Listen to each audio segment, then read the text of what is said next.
सारे अपराधी सारे बीजेपी से आते, सारे बलात्कारी को मौत के घाट उतार दिया गया, इज्जत लूट ली गई, रेप किया गया। आपकी तरफ से कुछ ऐसा सेफ्टी वीमेन सेफ्टी को लेकर कुछ कदम उठाया जाएगा? जिधर भी देखो हवस के जल्लाद बैठे हैं, संभाल के रखना अपनी फूल सी बच्चियों को, क्योंकि जो सत्ता चलाने वाले लोग हैं वो बेऔलाद बैठे हैं। तमाम महिला मंत्रियों को शर्म आनी चाहिए, सांसदों को शर्म आनी चाहिए। जब निर्भया का मामला हुआ था तो हिंदुस्तान का जो माहौल बना था, उस वक्त लोगों को ऐसा लग रहा था कि शायद अब ऐसा कोई केस न हो, ऐसा कोई मामला न हो। उसके बाद कई सारी चीजें ऐसी हुई, तो आपको लग रहा है सरकार कहाँ इन सब चीजों में गलती की? कि मुसलमानों की लिंचिंग आप करते हैं, मुसलमानों को आर्थिक बहिष्कार आप करते हैं, दंगे आप कराते हैं, मुसलमानों के खिलाफ जो है कानून आप बनाते हैं, उसके बावजूद भी हिंदू खतरे में है। और हिंदू संगठन की तरफ से एक वीडियो वायरल हुआ जिसमें वो घर घर जाके तलवार बांट रहे, कह रहे खुद की हिफाजत करो। तो ऐसे प्रधानमंत्री को सत्ता से हटा देना चाहिए कि जिसके शासनकाल के अंदर हिंदू खतरे में आ जाए, तलवारें बांटने की नौबत आ जाए। इस वक्त हमारे साथ आरफा खानम जी है, जो ऑल इंडिया महिला कांग्रेस के महासचिव भी है। मैम, सबसे पहले तो आपको दो चीज के लिए मुबारकबादी। सचिव सबसे राष्ट्रीय सचिव महासचिव। अच्छा, राष्ट्रीय सचिव। तो सबसे पहले आपको तो इस बात के लिए मुबारकबादी कि आप लोगों ने सुप्रीम कोर्ट में जो लड़ाई लड़ रही तो इसमें जीत मिली, उसके लिए बधाई हो। दूसरी बात, आपको जो कांग्रेस से जो जिम्मेदारी सौंपी है उसके लिए बधाई हो। और सवाल वही रहेगा कि आप लोगों ने लड़ाई तो जीत ली, लेकिन लोगों के मन में अभी भी महिला सेफ्टी के लेकर जो कंसर्न है वो बाकी, उस पर क्या कहेंगे आप? देखिए, आपकी बात बिल्कुल सही है कि जिस तरीके से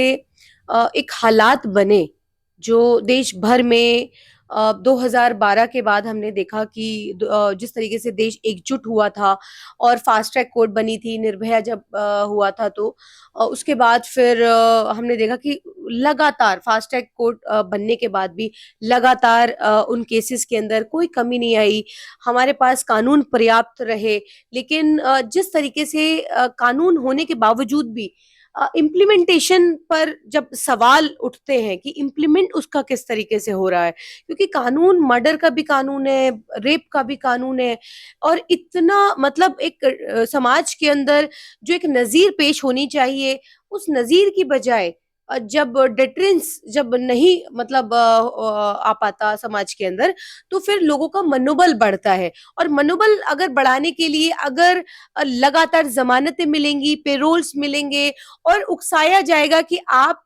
बलात्कार करिए, हम आपके साथ खड़े हैं। जब सरकार आपको ये कहती है कि हमारा पूरा संरक्षण आपके साथ है, आपको कोई सजा नहीं होगी, आप चाहे बलात्कार कर लीजिए, किसी का मर्डर कर दीजिए, मॉब लिंचिंग कर दीजिए, अगर आप मुसलमान या दलित हैं तो आप किसी के साथ कुछ भी कर सकते हैं, आपको कोई सजा नहीं होगी क्योंकि सरकार आपके साथ खड़ी है। तो देखिए, आज जो देश भर में हालात बने वो ऐसे बने कि महिलाओं को एफआईआर कराने में डर लगने लगा, क्योंकि आज महिलाएं सोचने पर मजबूर हो गई थी कि अगर हम एफआईआर कराते हैं तो पहली बात तो बदनामी बहुत होगी, और उसके बाद होगा कुछ नहीं, क्योंकि कोई वीआईपी है या किसी का अगर ऐसा व्यक्ति जो अपराधी है किसी दल से आता है, किसी बड़ी पार्टी से है, तो उसका कुछ नहीं बिगड़ने वाला। उस लड़की का, जिस लड़की ने एफआईआर की है या आवाज उठाई है, उसके खिलाफ ही मुकदमा, उसके परिवार को मौत के घाट उतार दिया जाएगा, जैसे उन्नाव केस के अंदर हुआ। उन्नाव केस के अंदर पीड़िता एफआईआर कराने जाती है, एफआईआर दर्ज नहीं होती है, इलाहाबाद हाईकोर्ट इंटरवीन करता है, फटकार लगाता है, तब एफआईआर दर्ज होती है। उसके बाद उसके परिवार को खत्म कर दिया जाता है, परिवार में वो अपने पूरे परिवार को खो देती है। धक्के लगातार धक्के पे धक्के चलते रहते हैं। एक लंबी लड़ाई के बाद पता चलता है कि जो अपराधी है उसको कन्विक्शन हो जाने के बाद निचली अदालत से हाईकोर्ट उसको जमानत दे देती है। इतना आसान है कि जमानत मिल जाना, कि आप कोई भी किसी भी ग्राउंड के आधार पर आप जमानत दे देते हैं, क्योंकि वो एक प्रेशर है, एक दबाव है, सरकार का दबाव जुडिशरी पर है। तो देखिए, ये हालात जो महिलाओं के सामने, क्योंकि एक डर खौफ में जीने पर मजबूर थी सुप्रीम कोर्ट की तरफ से। अगर इस तरीके का फैसला नहीं आता तो आप ये समझिए कि देश के अंदर जिस तरीके का हाहाकार मचा हुआ था, ये रुकने वाला नहीं था, ये और मजबूती से तूल पकड़ता। और मैं आपको एक्सप्लेन नहीं कर सकती कि ये कहाँ जाकर के रुकता। निर्भया हम देख चुके थे, उसके बाद ये इसको रोकना बहुत मुश्किल था। अच्छा मैम, एक सवाल लोगों के मन में ये होता है कि हालांकि कुलदीप सिंह सेंगर के खिलाफ सारे एविडेंस थे, सबूत थे, फिर भी हाई कोर्ट ने कौन ऐसा तर्क उसके पास आया, कौन ऐसी सेक्शन जो आप लोग समझा सकते हैं आज जिसकी बिना पर उन्होंने ये फैसला लिया? देखिए, एक बात जो हाई कोर्ट के 2 जजेस की बेंच ने, मुझे नहीं पता कि वो किस चश्मे से इस केस को देख रहे थे, या किस तरीके का दबाव उनके ऊपर था, या और क्या चीज़ें थी जिसकी वजह से उनको ऐसा, इतनी क्या मजबूरी उनके साथ आ गई कि उनको ऐसा फैसला देना पड़ा। जो वो फैसला देते हैं वो ये देते हैं कि जिस सेक्शन के अंदर, जिस पर्टिकुलर सेक्शन के अंदर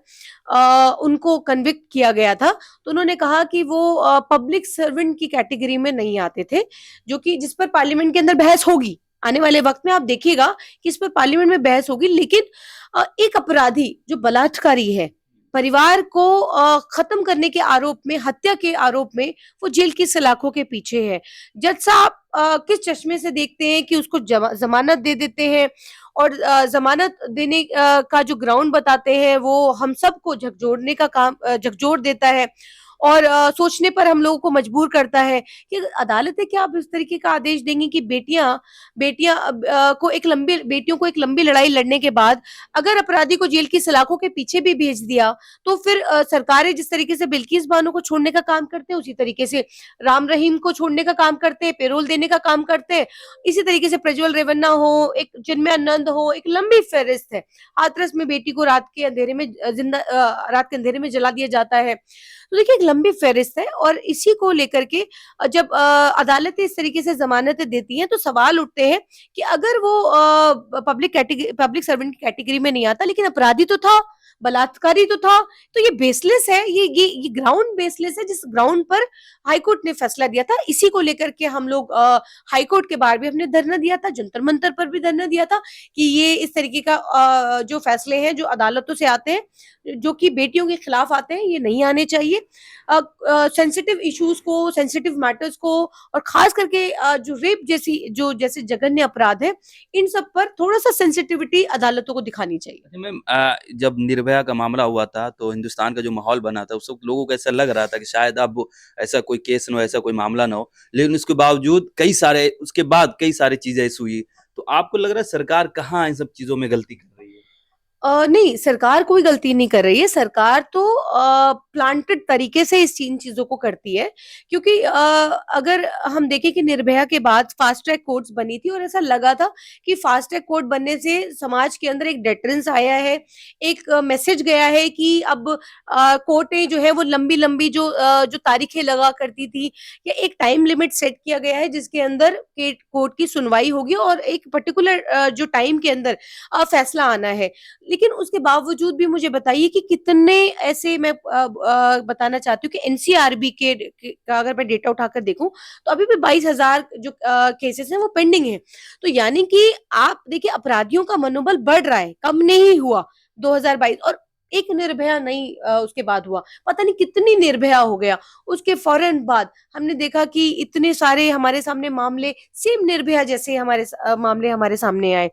और वो केसेस और जो रिपोर्ट नहीं होते हैं, जो एक डर में, समाज के प्रेशर में रिपोर्ट नहीं हो पाते, तो बजाय इसके कि हम एक ऐसा माहौल, एक समाज ऐसा बनाएं जहां पर हमारी बेटियां बिना डर और बिना खौफ के एफआईआर लिखवा सकें, रजिस्टर करा सकें, कोर्ट तक जा सकें, पुलिस स्टेशन तक हिम्मत कर सकें जाने की, क्योंकि एक समाज उसके पैरों में पहले ही जंजीरें बांध देता है कि नहीं, बदनामी होगी, शादी नहीं हो पाएगी, या लोग क्या कहेंगे, इस तरीके की बातें घर से उठनी शुरू हो जाती है। लेकिन बावजूद इस लड़ाई को लड़ते हुए अगर वो पहुंच भी जाती है, तो फिर उसके बाद फिर एक सरकार जो अपने तंत्रों का इस्तेमाल करके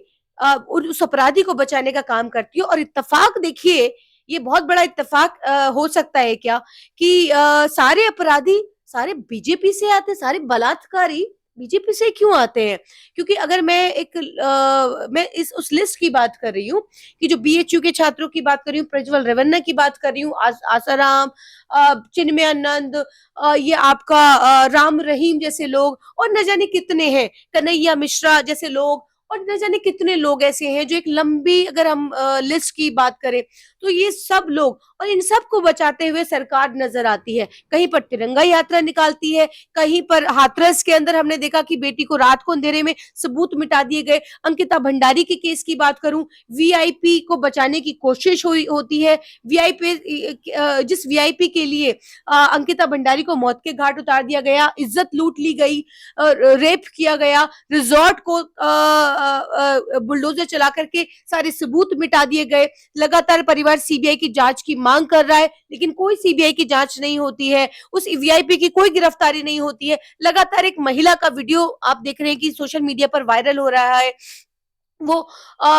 उर्मिला उर्मिला नाम की एक ये महिला ये कहती है कि मेरे पास सारे सबूत है, सारे मेरे पास रिकॉर्डिंग्स है, अंकिता से लेकर के हर किसी के रिकॉर्डिंग्स है, वो वीआईपी के नाम तक बता रही है। तो मैं कहना चाहती हूँ एक बार उसे सुनना चाहिए, एक बार इस पर बात होनी चाहिए। परिवार लगातार सीबीआई की मांग कर रहा है, उस वीआईपी की गिरफ्तारी की मांग कर रहा है, लेकिन नहीं हो रहा। कठुआ में आपने देखा कि एक छोटी सी बच्ची को किस तरीके से गैंग रेप हुआ, और अपराधी जो था वो कहां से, बीजेपी से आता था, तो उसके लिए तिरंगा यात्रा निकलती है। बृजभूषण शरण सिंह की बात करें, एक महीने तक जंतर मंतर पर हमारे देश का गौरव बैठा रहा, लगातार न्याय की गुहार लगाता रहा, लेकिन वो सांसद था, किसी बड़ी पार्टी से आता था, बीजेपी से आता था, इसीलिए ना किसी महिला मंत्री ने उसके लिए बोला, जो बीजेपी से आती थी, सबने मौन समर्थन दिया। उन्नाव केस के अंदर भी कुलदीप सिंह सेंगर जो कि बीजेपी का एक्स विधायक रहा है, पूर्व विधायक है, तो उसके लिए भी मौन समर्थन तमाम बीजेपी की महिला मंत्री, शर्म आनी चाहिए। तो उन तमाम महिला मंत्रियों को शर्म आनी चाहिए, सांसदों को शर्म आनी चाहिए, उन नेताओं को जो अपने आप को महिला कहती हैं, ऐसे मामलों में वो चुप्पी साधे रही। तो ये मौन चुप्पी साध कर मौन समर्थन देने का काम किया। बिल्किस बानो का जिक्र करूंगी, 11 आरोपियों को जो कि जेल की सलाखों के पीछे थे, उनको छोड़ने का काम किया है। कि गुजरात की सरकार ही तो छोड़ने का काम करती है, माफीनामे देने का काम करती है। तो देखिए ऐसे में आप महिलाएं कितनी सुरक्षित महसूस करेंगी इस तरीके से, अगर समाज का इस तरीके से, समाज की, ये समाज वो समाज है जहां पर ये कहा जाता है एक संस्कृति है, एक सभ्यता है, ये कहा जाता है महिलाओं को देवी का रूप माना जाता है, ये कहा जाता है, चाहे वो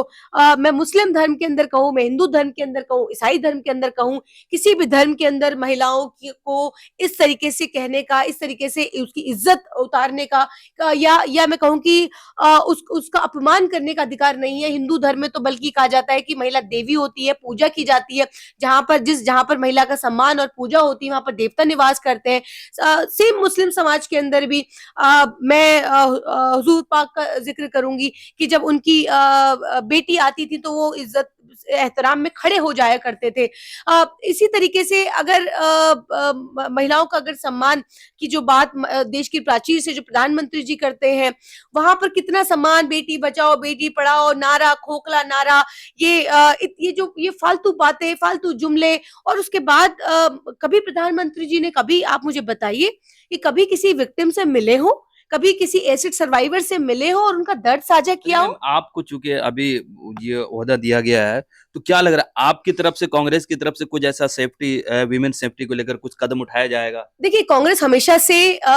इस तरीके से आवाज उठाती रही है। आपको याद होगा, निर्भया का जिक्र करूंगी। निर्भया के वक्त में जब 2012 के अंदर निर्भया हुआ था, कांग्रेस की सरकार थी, और कांग्रेस की सरकार में निर्भया को बाहर इलाज के लिए भेजा गया था, और वहां पे वो अलग बात है, वो अब हमारे बीच में नहीं है, लेकिन कांग्रेस ने हर वो कोशिश की, परिवार को पूर्ण न्याय दिया, फास्ट ट्रैक कोर्ट बनाई, निर्भया फंड दिया, नौकरी दी परिवार को। तो देखिए हम उन सभी देश के अंदर जो भी महिलाएं जो विक्टिम है उनके साथ खड़े, और उन्नाव की बेटी के साथ खड़े, अंकिता भंडारी के साथ खड़े। लगातार अंकिता भंडारी के लिए भी, उन्नाव की बेटी के लिए भी लगातार कांग्रेस आवाज उठाती रही है और आगे भी आवाज उठाती रहेगी। लेकिन वो लोग जो बेटी बचाओ बेटी पढ़ाओ का नारा देते हैं, मुझे बताइए ना कि वो कहाँ है। मैं तो उनके लिए कहूंगी कि जिधर भी देखो हवस के जल्लाद बैठे हैं, जिधर भी देखो हवस के जल्लाद बैठे हैं, संभाल के रखना अपनी फूल सी बच्चियों को, संभाल कर रखना अपनी फूल सी बच्चियों को, क्योंकि जो सत्ता चलाने वाले लोग हैं, जो देश चलाने वाले लोग हैं, वो बेऔलाद बैठे हैं। मैम आखिरी सवाल रहेगा, अभी गाजियाबाद में हिंदू संगठन की तरफ से एक वीडियो वायरल हो रही है जिसमें वो घर घर जाके तलवार बांट रहे हैं, कह रहे हो खुद की हिफाजत कर, इस पे क्या? देखिए, आज तो लश्कर भी तुम्हारा है, सरदार भी तुम्हारा है, तुम झूठ को सच लिख दो, अखबार भी तुम्हारा है। इस दौर के फरियादी जाए तो जाए कहाँ, क्योंकि कानून भी तुम्हारा और दरबार भी तुम्हारा है, तो फिर डर काहे का? जब जब हिंदू जब आज जिस यशस्वी प्रधानमंत्री जी जब सत्ता में बैठे हैं, तो फिर भी हिंदू खतरे में है, फिर भी आपको तलवारें बांटने की जरूरत पड़ रही है, फिर भी आपको एक नेता आकर के ये कहता है कि आपने आत्मरक्षा करने के लिए आपको तलवारें रखने की जरूरत है, फिर भी आपका एक नेता आकर कहता है गोरिल्ला मुसलमानों के खिलाफ गोरिल्ला युद्ध करने की जरूरत है। इससे ज्यादा मजाक इस देश के अंदर क्या होगा कि मुसलमानों की लिंचिंग आप करते हैं, मुसलमानों को आर्थिक बहिष्कार आप करते हैं, दंगे आप कराते हैं, मुसलमानों के खिलाफ जो है कानून आप बनाते हैं, उसके बावजूद भी हिंदू खतरे में है। तो ऐसे प्रधानमंत्री को सत्ता से हटा देना चाहिए कि जिसके शासनकाल के अंदर हिंदू खतरे में आ जाए, तलवारें बांटने की नौबत आ जाए। बहुत शुक्रिया।